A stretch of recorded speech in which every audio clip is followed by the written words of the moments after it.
இந்த தம்ப்நெயில்ல இருக்கிற பிக்சர் தான் வந்து நான் சொல்ற கோஸ்ட் ஹவுஸு. இது வந்து நாங்க கோயம்புத்தூர்ல ஒரு காஃபி ட்ரக் ஆரம்பிக்கலாம் அப்படின்னு சொல்லிட்டு, எங்க ஊர்ல இருந்து கோயம்புத்தூருக்கு ஷிஃப்ட் ஆக வேண்டியதா இருந்துச்சு.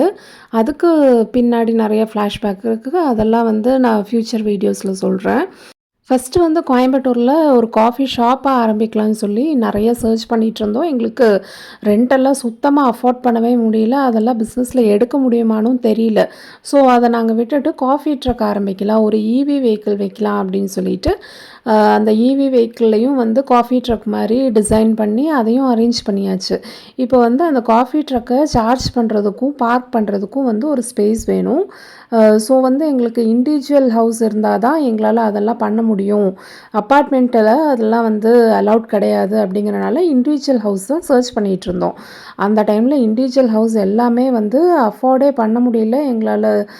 அடிக்கடி பார்த்தீங்கன்னா, மருதமலை கோயிலுக்கு போய் எப்படியாவது கிடைச்சிரணும் அப்படின்னு சொல்லி வேண்டுவோம். பட் நடக்கவே நடக்காது.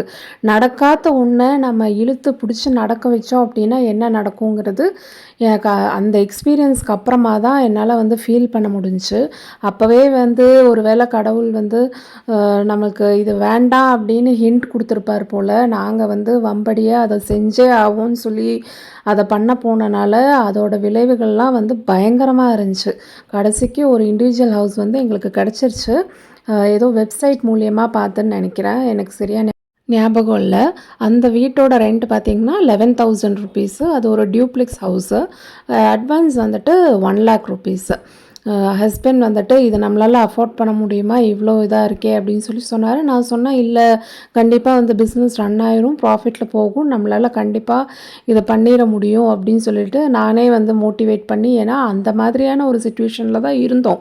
ஏற்கனவே வந்து ரொம்ப டவுன் ஆகி இருந்த இடத்துல 2 பேரும் டவுனா இருந்தோம்னா, கண்டிப்பா வந்து எந்த விஷயமும் நடக்காதுன்னு தெரிஞ்சு, நாங்களே எங்கள மோட்டிவேட் பண்ணிட்டு, "ஓகே.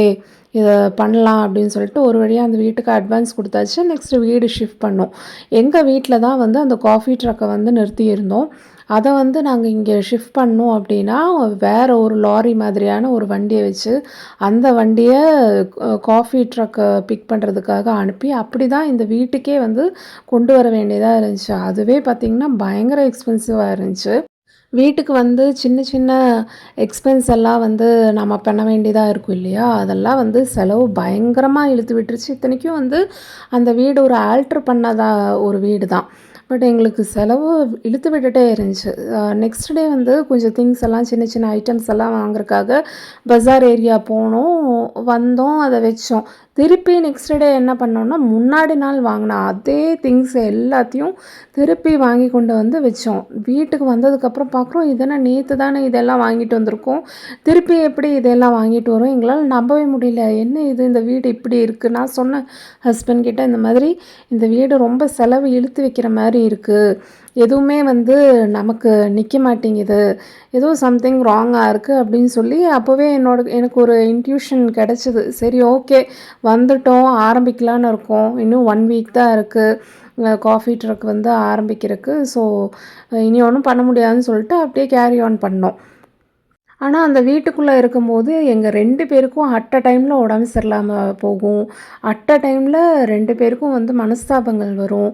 அந்த வீட்ட விட்டு வெளிய போயிட்டோம் அப்டின்னா, ரொம்ப ஹாப்பியா இருப்போம். சூப்பரா இருக்கும். எந்த ஒரு ஹெல்த் இஷ்யூஸும் இருக்காது. அப்டி சரி, காஃபி ட்ரக் பிஸ்னஸ் ஆரம்பிக்கிறதுக்கு முன்னாடி ஒரு சின்ன ட்ரிப் போயிட்டு வந்துரலான்ட்டு மேங்களூர் போயிட்டு வந்துட்டோம். காஃபி ட்ரக்கு எப்படியோ ஆரம்பிச்சுட்டோம். யாரையுமே கூப்பிடல. நாங்க 2 பேர் மட்டும் போனோம்.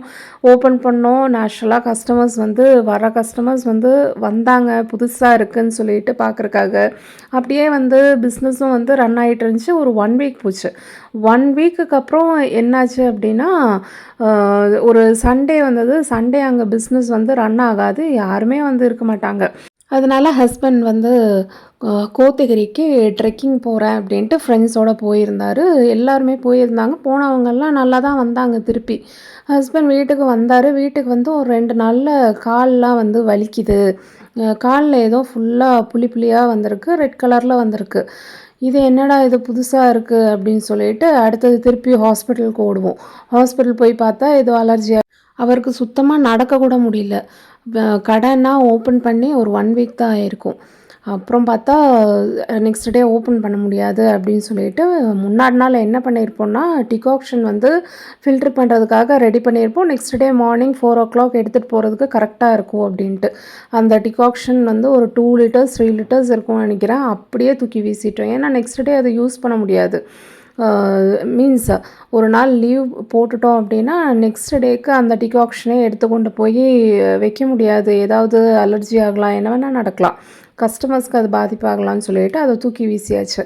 அதுக்கப்புறம் பார்த்தீங்கன்னா எனக்கும் உடம்பு சரியில்லாமல் போயிடுச்சு. இந்த மாதிரி மாற்றி மாற்றி மாற்றி உடம்பு சரியில்லாமல் போய் அந்த கடையை வந்து ப்ராப்பராக டெய்லி ஓப்பன் பண்ணவே முடியாது. கஸ்டமர்ஸ் கால் பண்ணி கேட்பாங்க, என்னாச்சு, ஏன் இன்றைக்கி வரல, ஏன் இன்றைக்கி லீவ் போட்டிருக்கீங்க அப்படின்ட்டு. ஏன்னா ரெகுலர் கஸ்டமர்ஸ் எல்லாத்தையும் வந்து அட்ராக்ட் பண்ணிட்டோம்.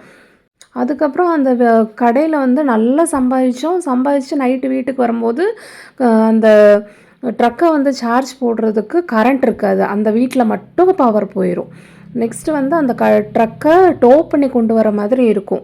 நான் அன்றைக்கி ஃபுல்லாக நல்லா சம்பாதிச்சது ஃபுல்லாக அந்த டோ பண்ணி கொண்டு வர்றதில் முக்கால்வாசி பணம் போயிடும். 6 கிலோமீட்டர்ஸ்க்கு அந்த ட்ரக்கை டோ பண்ணி கொண்டு வரணுன்னா அதுக்கு ஒரு எக்ஸ்பென்ஸ் ஆகும். இந்த மாதிரி ரிப்பீட்டடாக நடந்துட்டுருந்துச்சு. எங்களுக்கு என்ன ரீசன்னு தெரியல. உடம்பு சரியில்லாமல் போகிறதும், அந்த ட்ரக்கு நிற்கிறதும், கரண்ட் இல்லாமல் போகிறதும் அந்த வீட்டில் மட்டுமே நடந்துட்டுருந்துச்சு. நெக்ஸ்ட்டு என்ன ஆகும்னா, என்னால் சுத்தமாக குக் பண்ணவே முடியாது. எல்லா திங்ஸு காய்கறி எல்லாம் வாங்கி வச்சுருப்போம். ஒரு நாள் கூட அந்த கிச்சனில் போய் என்னால் நின்று குக் பண்ண முடியாது. ஏன்னா எப்போ பாரு ஹெல்த் இஷ்யூஸ் தான். ஹெல்த் இஷ்யூஸ் தவிர ஒன்றுமே எனக்கு அங்கே நடந்த மாதிரி ஞாபகம் இல்லை. மென்டலி டிஸ்டர்ப் ஆகி எங்கள் 2 பேருக்கும் மனஸ்தாபம் வந்து அவ்வளோ தடவை litres and litres coffee decoction எடுத்து நான் தூக்கி வீசியிருக்கேன். ஏன்னா நெக்ஸ்ட் டே கடை ஓப்பன் பண்ண முடியாமல் 2 பேரும் உடம்பு சரியில்லாமல் போயிருக்கும். இந்த வீட்டோட ஃப்ளாஷ்பேக் என்னன்னு இதுக்கு அப்புறமா தான் நாங்கள் விசாரித்தப்போ தான் எங்களுக்கு தெரிய வந்துச்சு. அது என்னன்னு சொல்லி நான் ஃப்யூச்சர் வீடியோவில் சொல்கிறேன். இந்த வீட்டோட டோர் நம்பர் அப்படிங்கிறதையும் நான் ஃப்யூச்சர் வீடியோவில் கண்டிப்பாக ரிவீல் பண்ணிடுறேன். உங்களுக்கு வந்து ஒரு பேய் படம் பார்த்த ஃபீல் தான் இருக்கும். என் லைஃப்லேயே வந்து மறக்க முடியாத வீடு, எங்களை துரத்தி அடித்த வீடு அப்படின்னா அந்த வீட்டை தான் சொல்லுவேன். இப்போவும் எனக்கு அந்த வீட்டை நினைக்கும் போது பயமாக தான் இருக்கும். ஸோ ஃப்யூச்சர் வீடியோஸில் எல்லாமே ஷேர் பண்ணுறேன். இந்த வீடியோ பிடிச்சிருந்தா லைக் பண்ணுங்கள், ஷேர் பண்ணுங்கள், சப்ஸ்கிரைப் பண்ணுங்கள். தேங்க்யூ. பாய்.